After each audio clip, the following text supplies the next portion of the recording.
ప్రముఖ పుణ్యక్షేత్రం బాసరలో తీవ్ర విషాదం జరిగింది. గోదావరిలో ముగ్గురు భక్తులు గల్లంతయ్యారు. సికింద్రాబాద్ కు చెందిన ముగ్గురు అన్నదమ్ములు పుణ్యస్నానాలు చేస్తుండగా ప్రమాదవశాత్తు గోదావరి నదిలో మునిగిపోయారు. వారి ఆచూకీ కోసం గాలింపు చర్యలు చేపట్టారు. తమ ముగ్గురు పిల్లలు కనిపించకపోవడంతో తల్లిదండ్రులు కన్నీరు మున్నీరవుతున్నారు. ఆ ప్రాంతమంతా శోకసంద్రంగా మారింది. అది చూసిన స్థానికులు కూడా కంటతడి పెడుతున్నారు.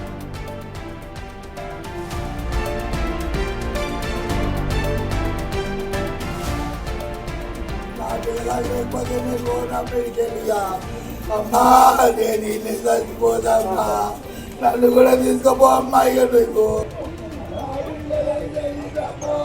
నా పిల్లలు ఏం చేసిరమ్మా నా పిల్లలు ఏం చేసిరమ్మా పోయమ్మా నా కొడుకులు నాకు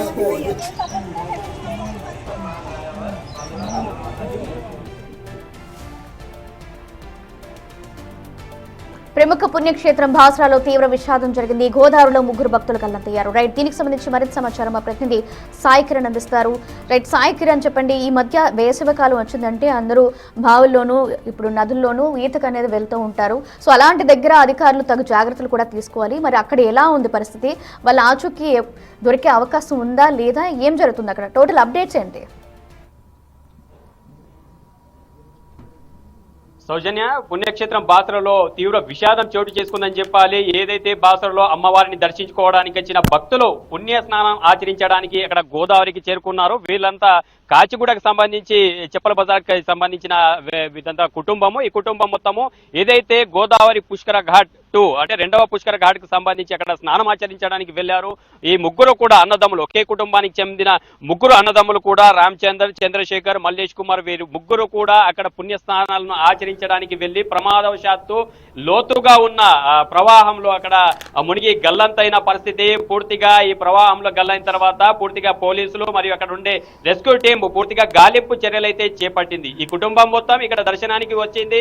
పూర్తిగా ఏదైతే బాసర అమ్మవారి క్షేత్రం ఉంటుందో అక్కడ దర్శనానికి ముందు గోదావరిలో స్నానం ఆచరించడం అనేది భక్తులు చేస్తూ ఉంటారు. దాంట్లో భాగంగానే అక్కడ గోదావరికి చేరుకొని ప్రధానంగా ప్రస్తుతం వేసవి కాలం కావడంతో అక్కడ ప్రవాహం అనేది కాస్త తక్కువగానే ఉంది. కాకపోతే గోదావరిలో అనేది అక్కడ స్నానం ఆచరించడానికి వచ్చే భక్తులు కొత్తగా ఉండడంతో అక్కడ ఆ ప్రవాహానికి సంబంధించిన ఆ లోతుకు సంబంధించిన అంచనా వారికి లేకపోవడంతో ఇలా ప్రమాదానికి గురైన పరిస్థితి అయితే కనిపిస్తుంది. ప్రధానంగా ఏదైతే చాలా మంది అక్కడ ఏదైతే బాసర వద్ద గోదావరి ఉందో అక్కడ పూర్తిగా ఒక సూసైడ్ స్పాట్ అనేది ఒకటి జరిగింది. ఎందుకంటే పూర్తిగా గోదావరిపై ఉన్న వంతెన నుంచి వరుసగా చాలా మంది ఆత్మహత్యకి పాల్పడడం, దాంతో పాటు ప్రమాదవశాత్తు జారిపడి అక్కడ మరణించడం అనేది అవుతున్న ఘటనను అక్కడ పరిగణలోకి తీసుకొని పోలీస్ శాఖ ప్రత్యేక నిఘా అక్కడ ఏర్పాటు చేసింది. ఖచ్చితంగా 2+2కు సంబంధించిన పోలీసు సిబ్బంది అక్కడ ఏర్పాటు చేస్తూ ఉంటారు. ఖచ్చితంగా 2 పోలీస్ కానిస్టేబుల్ అక్కడ నిరంతరంగా అక్కడ పర్యవేక్షిస్తూ ఉంటారు. అక్కడ ఆత్మహత్యకు సంబంధించి ఎవరన్నా మనకు అనుమానాస్పదంగా కనిపించినా వాళ్ళకి వెంటనే పట్టుకొని వాళ్ళ కౌన్సిలింగ్ నిర్వహించడం అలాంటివి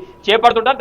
దాని పట్ల ఒక నిఘా అనేది కొనసాగుతుంది. ఏదేమైనా భక్తులు ఎవరైతే వస్తారో బాసర పుణ్యక్షేత్రానికి భక్తులు ఎవరైతే వస్తారో అక్కడ ఆ అంచనా తెలియకపోవడం, లోతు తెలియకపోవడం వల్ల ఇలాంటి వరుస ప్రమాదాలకైతే గురవుతుందని చెప్పాలి. వీరికి సంబంధించిన ఆచూకీ ఇంకా లభించలేదు. దీనికి సంబంధించి ప్రత్యేకంగా పోలీసు మరి అక్కడ ఏదైతే స్థానిక రెస్క్యూ టీం ఉంటుందో వారైతే గాలింపు అయితే చేపడుతున్నారు. Soujanya, right, thank you Sai Kiran.